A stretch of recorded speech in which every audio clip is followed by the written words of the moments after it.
¿Existe la filosofía latinoamericana? Un pensamiento periférico es un pensamiento situado. Europa se arroja sobre América Latina la herencia de los pueblos originarios, los proyectos de nación, el porqué de este pensamiento, el rechazo al colonialismo, la unión latinoamericana, la lucha de clases en Argentina, países subalternos, marginados, que no han participado de la centralidad de la historia. América Latina, filosofía y colonialismo.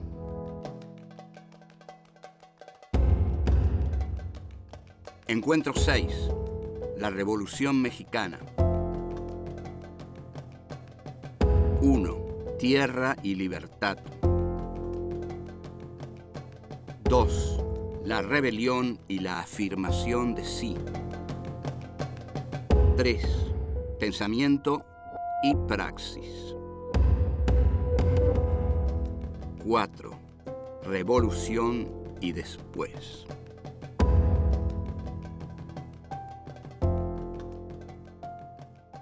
Este es el encuentro número 6 de Filosofía aquí y ahora. Es el ciclo número 4 de Filosofía aquí y ahora, y este ciclo número 4 está dedicado a América Latina, filosofía y colonialismo. Hoy nos vamos a ocupar de un hecho muy complejo, muy sobredeterminado, muy difícil, con muchos personajes, con muchos muertos, con muchos tiros, con muchos cañonazos, etcétera, etcétera. La Revolución Mexicana. ¿Qué es una revolución? Porque si vamos a hablar de la Revolución Mexicana, tenemos que aclarar qué es una revolución. Una revolución, ante todo, no es una reforma. ¿Cuál es la diferencia entre reforma y revolución? ¿Qué es un reformista? Un reformista es un tipo que quiere cambiar de un determinado sistema algunos de sus aspectos. ¿Qué es un revolucionario? Un revolucionario es alguien que quiere cambiar la totalidad del sistema. Esa es la diferencia. Digamos que el cambio de la particularidad corresponde al reformista. El cambio de la totalidad corresponde al revolucionario. La Revolución Mexicana se propuso cambiar la totalidad de las relaciones de poder en México. Eso se propusieron sus líderes, eso se propuso el pueblo que acompañó a esos líderes.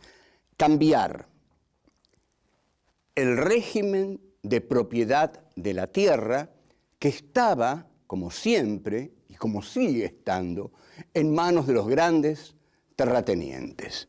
La Revolución Mexicana, entonces, tiene la característica especialísima y en algunos casos emocionante de ser una revolución indígena y campesina. O sea que en México los indígenas, los pueblos originarios, tienen un protagonismo fundamental en la Revolución Mexicana.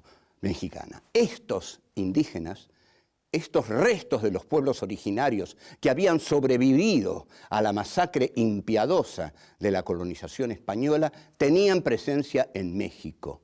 Y como tenían presencia en México, habían pasado de la masacre española y de la esclavización española a la esclavización de los terratenientes mexicanos. Triste destino el de los pueblos originarios, en general en América Latina. México, al hacer su revolución, se aleja de Estados Unidos. Estados Unidos se sorprende. ¿Qué pasa en México? ¿Qué pasa en México? Los mexicanos están haciendo una revolución, dice. Bueno, por supuesto, se están alejando de nosotros. ¿Qué quiere decir que están haciendo una revolución? Quiere decir que se están afirmando a sí mismos. Quiere decir que están diciendo, nosotros queremos ser lo que somos. Nosotros queremos ser independientes, autónomos, queremos ser propietarios de nuestras tierras, queremos ser mexicanos y queremos que México sea una república libre que no tenga dueños de ningún tipo, ni internos ni externos. La Revolución Mexicana empieza en 1910, 100 años después del comienzo de las revoluciones latinoamericanas. El proyecto inicial de la Revolución Mexicana es derrocar a un viejo tirano llamado Porfirio Díaz, hombre terrible, que llevaba 34 años gobernando en México, y a su régimen se le decía el porfiriato. La consigna del porfiriato era la de paz y progreso. Es una consigna para los poderosos, porque en realidad, ¿qué se le puede asegurar a los poderosos más que la paz y el progreso? ¿Por qué? ¿Qué necesita el capital? Paz. ¿Qué dice el capital que trae cuando invierte en los países en que invierte? Progreso. Entonces, ¿qué le necesita garantizar un país a los inversores extranjeros? Paz y progreso. Muy bien. Por el otro lado están los sometidos. Están los pueblos originarios y están los campesinos mexicanos. ¿Qué van a pedir ellos? Piden tierra y libertad. Tierra y libertad. Esta es la consigna de los indios y de los campesinos. Queremos la tierra porque la tierra es nuestra, no es de los terratenientes. Los terratenientes se apropiaron de la tierra. La tierra es la tierra de los pueblos originarios y debe pertenecer a los campesinos, porque ellos son los que la trabajan, los que sufren con ella. En consecuencia, lo que pedimos es tierra y libertad, porque la posesión de la tierra va a ser la expresión de nuestra libertad. Eso dicen los indios y los campesinos.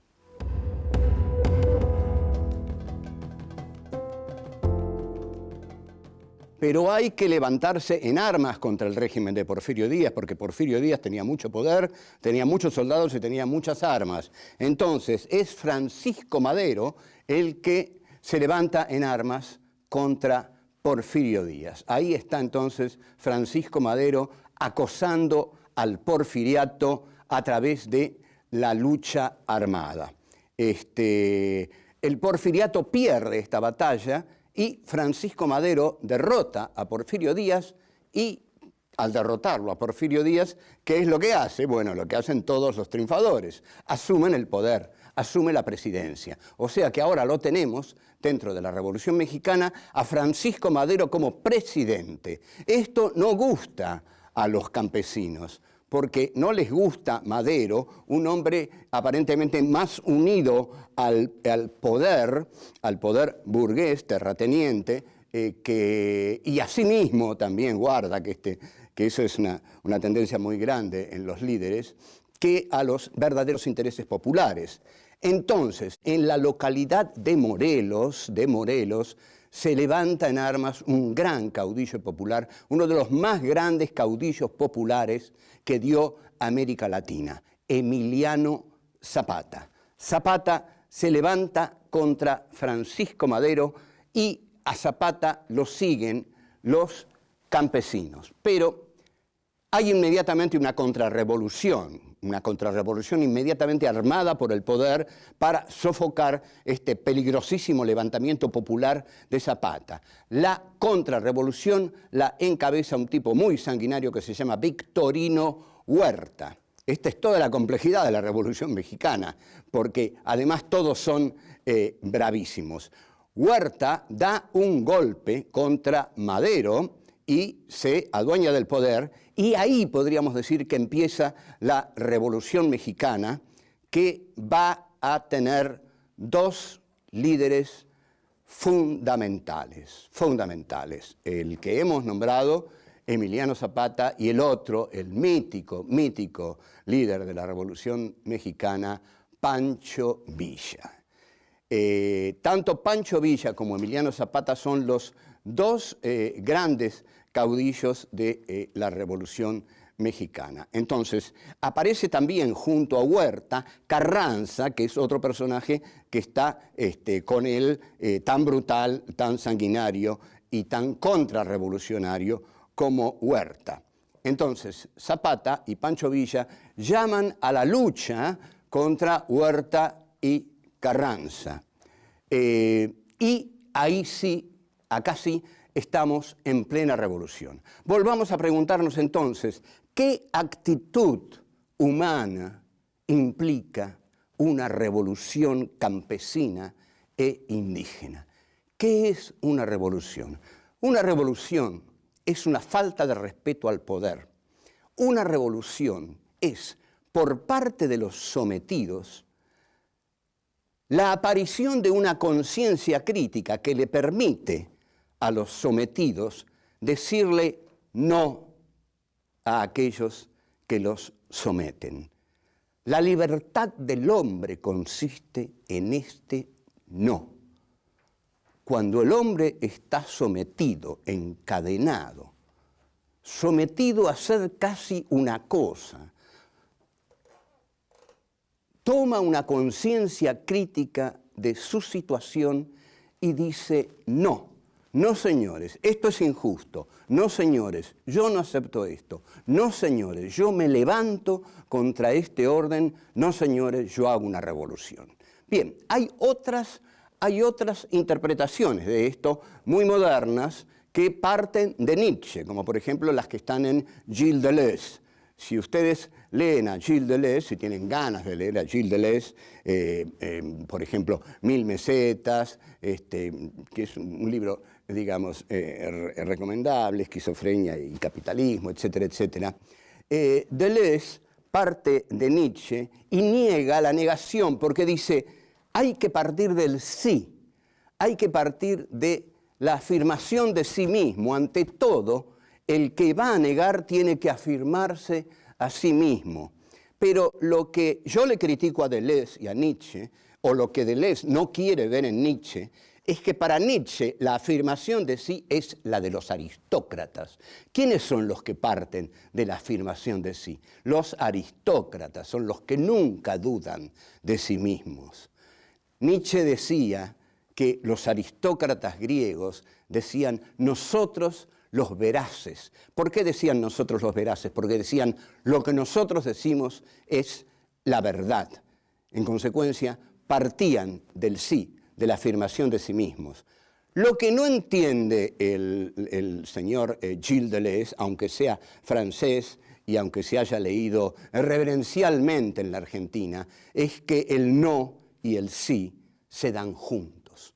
Cuando yo le digo no al opresor, estoy diciendo sí a mi libertad. Y si esto no se entiende, señores, a rajar de la filosofía, porque este doble movimiento es fundamental para entender el pensamiento filosófico. El pensamiento filosófico se caracteriza por entender lo complejo, y lo complejo es que un sometido, cuando le dice no al opresor, se está diciendo sí a sí mismo, se está descubriendo a sí mismo, se está asumiendo a sí mismo. ¿Por qué? Porque le dice no a la opresión, le dice sí a su propia libertad.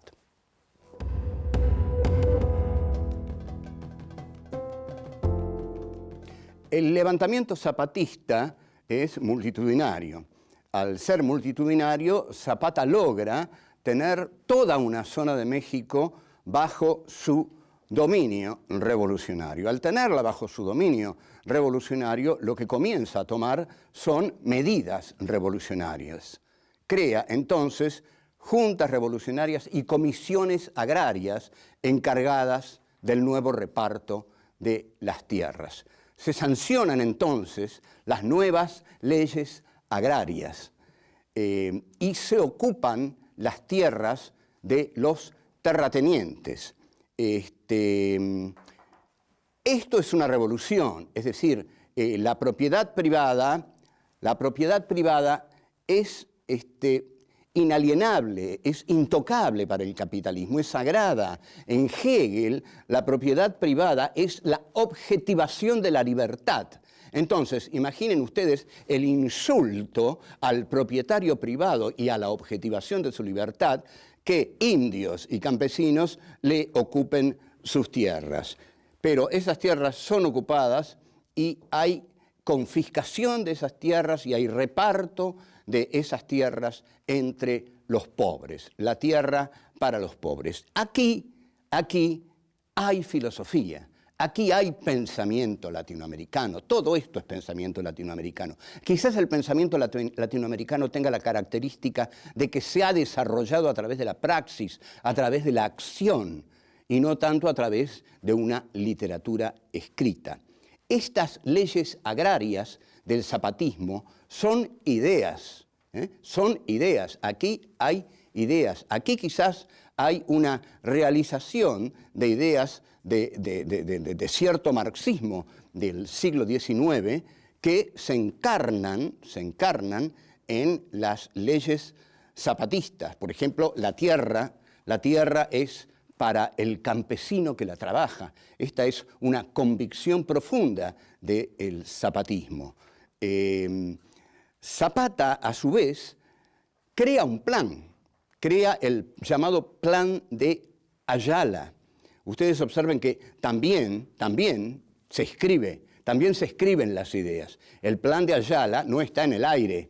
El Plan de Ayala está escrito y constituye un hecho histórico en el pensamiento latinoamericano, el Plan de Ayala. Este Plan de Ayala, además, está respaldado por la acción militante de campesinos y de indios y constituye fundamentalmente el proyecto de restituir las tierras y las aguas a los pobres, a los que la trabajan, a los indios, a los campesinos, a las comunidades originarias que han sido arrasadas desde 1492, aciago día en que Colón puso sus pies en América Latina. Estas leyes del zapatismo hacen pensar que hay un pensamiento latinoamericano, es decir, hacen pensar, evidencian que hay un pensamiento latinoamericano y que este pensamiento en México, en la Revolución Mexicana, se ha dado en la acción, porque está sostenido por ejércitos revolucionarios. Ustedes observen que es un pensamiento sostenido por la praxis, lo cual nos hace acordar mucho a la Comuna de París de 1871, que fue aplastada por Thiers, francés, y por la Prusia de Bismarck, que suspendieron la guerra entre ellos para aplastar la Comuna de París. Bueno, volvemos a México. ¿Qué hacen los hacendados? Los hacendados no se quedan cruzados de brazos. Los hacendados inmediatamente arman guardias armadas, o sea, escuadrones de la muerte. Estos escuadrones de la muerte tienen por misión ir recorriendo los campos e ir matando a todos los campesinos e indios que encuentren. Se desata una terrible guerra civil con matanzas de los dos lados. No hay piedad de ninguno de los dos lados. No hay ni uno solo de los dos lados que no haya cometido atrocidades en la Revolución Mexicana. Así, Zapata cae muerto en 1919. O sea, se quedan sin su líder en 1919 con todo esto, con todo lo que implica. Quedarse sin un líder como Zapata es para las masas como quedarse a la deriva. Y en 1923 es asesinado en Barral Pancho Villa. Y estas dos muertes, la de Pancho Villa y la de Zapata, expresan, por supuesto, la declinación del ímpetu revolucionario de los mexicanos.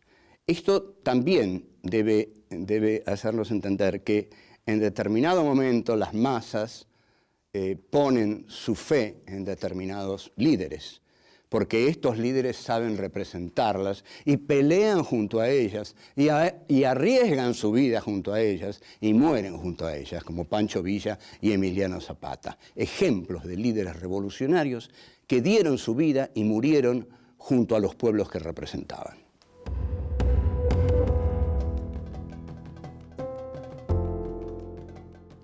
Hay un lema que dicen todos los mexicanos y lo dicen con mucho dolor. ¡Ay, pobre México! Tan lejos de Dios y tan cerquita de los Estados Unidos.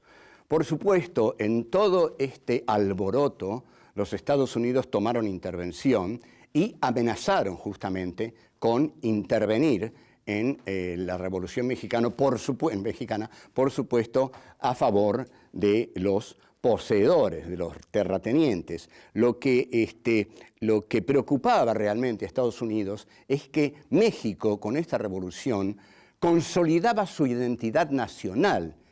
Y un país que consolida su identidad nacional ya no es tan fácil de colonizar, sino todo lo contrario. Una sólida identidad nacional justamente desarrolla el orgullo nacional y desarrolla la posibilidad de rechazar el avasallamiento de un país extranjero colonizador. O sea que la Revolución Mexicana marca la identidad de este país casi para siempre, porque también muestra que hay un pueblo que no le teme a la muerte, que los pueblos originarios, que los campesinos salieron a pelear, salieron a dar la vida por la tierra, por la libertad, respaldando a sus caudillos, que los caudillos salieron al frente de las masas, arriesgando sus vidas y finalmente las perdieron luchando, y eso son ideas, como dijimos, ¿no? Como el Plan de Ayala del zapatismo. Son ideas que se dieron en América Latina, encarnadas en caudillos populares como Villa y Zapata. Todo esto tuvo una gran influencia, como no podía ser de otro modo, en el arte y la literatura mexicanos. Especialmente hay un corrido, están los corridos de las Adelitas, que las Adelitas unen el amor y el militarismo. ¿Qué eran las Adelitas? Las Adelitas eran las soldaderas, eran las chicas que acompañaban a los soldados y les hacían la vida más alegre mientras la guerra era cada vez más triste. Yo voy a recordar aquí, para los que no lo recuerden, la mayoría no lo recordarán, pero fue una marca de época, las versiones del cantante norteamericano Nat King Cole sobre la canción Adelita. La canción Adelita dice, si Adelita se fuera con otro. Nat King Cole decía, si Adelita se fuera con otro. La canción seguía, la seguiría por tierra y por mar. Nat King Cole decía, la seguiría por tierra y por mar. La canción decía, si por tierra, si por mar en un buque de guerra. Nat King Cole decía, si por mar en un buque de guerra. Y la canción decía, si por tierra en un tren militar. Bueno, ya no voy más ahí. Si por tierra en un tren militar. Y si acaso muriera en la guerra y mi cuerpo en la tierra va a quedar, Adelita, por Dios te lo ruego, que por mí no vayas a llorar. Esto mató. Fue un éxito impresionante en los años 50, porque Nat King Cole lo cantaba con mucha gracia y cantaba la canción de Adelita, realmente. Entre tanto, Mariano Azuela, uno de los escritores más talentosos de ese momento, escribe una novela fundamental que se llama Los de Abajo.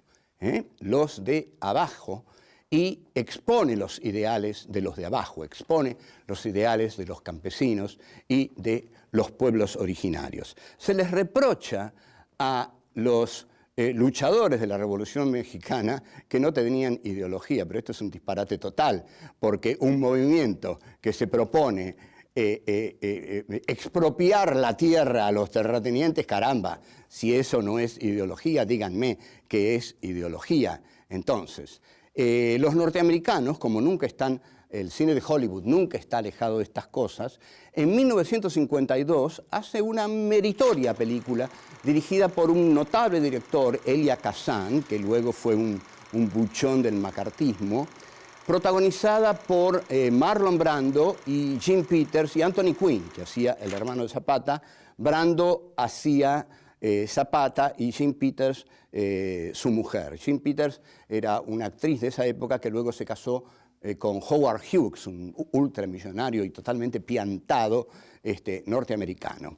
Se le reprocha a la película que hace de Zapata un héroe purísimo, sin contradicciones, cuando en realidad Zapata, si había que matar a 1000 tipos, los mataba, lo mismo que los del otro lado. Ya dijimos que la Revolución Mexicana fue un hecho cruento, donde hubo atrocidades de ambas partes. Ahora bien, ¿qué pasa con la Revolución Mexicana? Con la Revolución Mexicana lo que pasa es lo que pasa con muchas revoluciones. Se la congela, se la mete en un museo. Si usted va a México, los guías de turismo lo van a llevar al Museo de la Revolución Mexicana. Y usted no va a poder creer que Zapata y Pancho Villa están en un museo. Raimundo Gleiser, un director argentino desaparecido por la dictadura desaparecedora, hizo una película que se llamaba México, la Revolución Congelada. Y efectivamente es la revolución congelada, la revolución vital, llena de vida, llena de ideas, llena de estruendo, que hoy reposa mansamente en un museo mientras México se entrega a la desgracia de la droga, la criminalidad y la fiesta de los narcotraficantes. Lamentablemente esta es la realidad, pero la revolución existió y todo lo que existió, ojo, puede volver. Chao, hasta luego, nos vemos. Y lo complejo es que un sometido, cuando le dice no al opresor, se está diciendo sí a sí mismo, se está descubriendo a sí mismo. Pancho Villa y Emiliano Zapata, ejemplos de líderes revolucionarios que dieron su vida y murieron junto a los pueblos que representaban.